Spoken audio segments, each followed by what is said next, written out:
Welcome to my past assignment. I will be analysing a football technique called the free kick. It's a technique where the ball is stationary and the player has to conduct numerous skilled movements to get the ball into the back of the net. I'll be comparing my free kick to a professional Edward Owusu's free kick. It will be a step-by-step process analysing the negatives and positives between the both.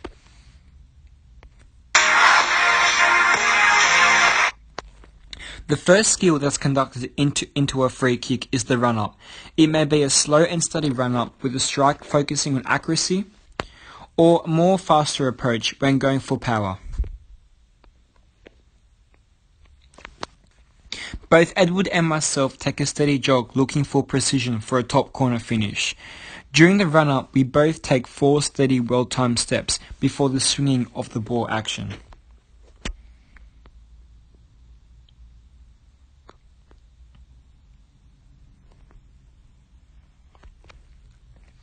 As you can see where I've analysed it, the steps are placed a good distance between each other.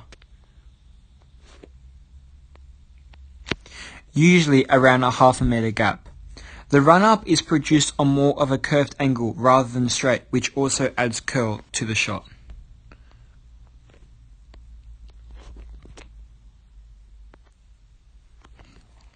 The next step is striking the football. As many may believe this is a simple task, it requires the most attention. When striking with your preferred foot, that has to be the last foot you stepped off, as shown here.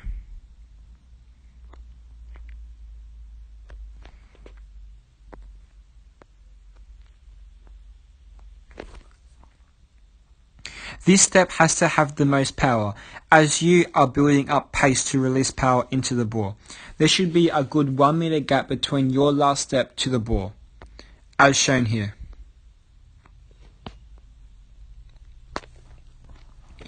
Coming off the last step, your back should not be straight, but a slight tilted angle facing inwards towards the ball. Both Edward and myself produce this.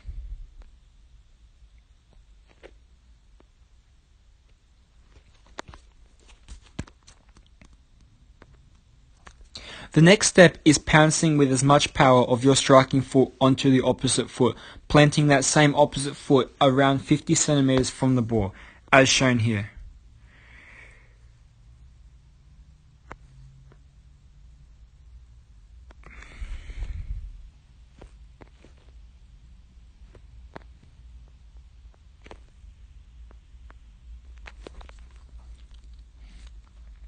The process when doing this has to be played out perfectly. The striking foot has to be swung as far back as possible, usually at a 270-degree angle, to release as much power, as shown here.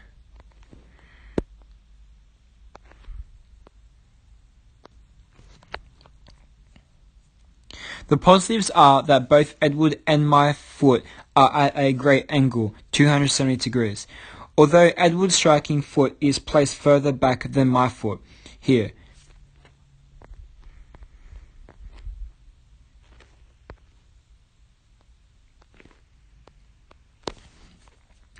This means that Edward's shot is going to have greater power than my shot.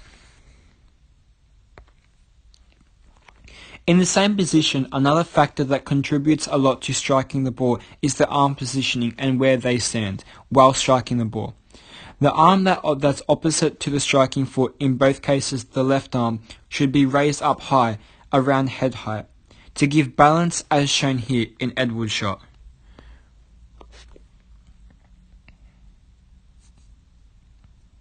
A negative difference will be how I do not raise my hand, which could also affect the accuracy.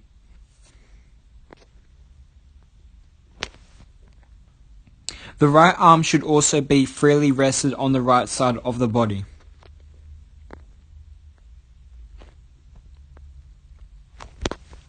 A positive note shown here in both cases, still staying in the same body position.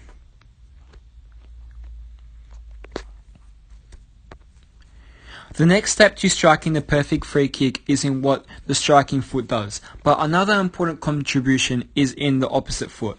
In both Edward's and my free kick, that's the left foot, as shown here.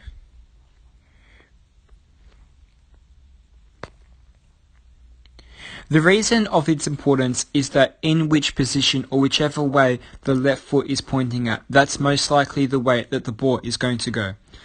In whichever direction of the opposite foot, that's the same way the football is going to travel, as shown here.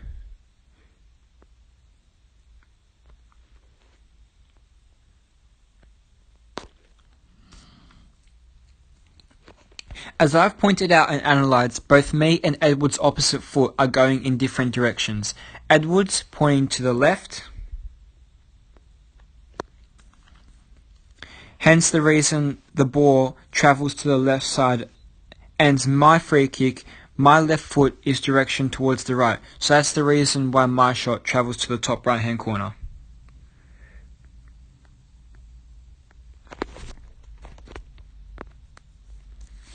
The final step to striking the perfect free kick is to follow through with your striking foot.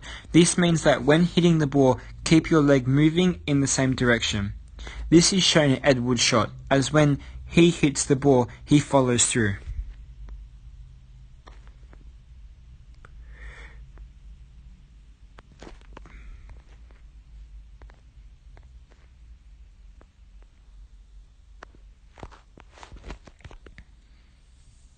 The negative would be that I do not follow through, as shown below.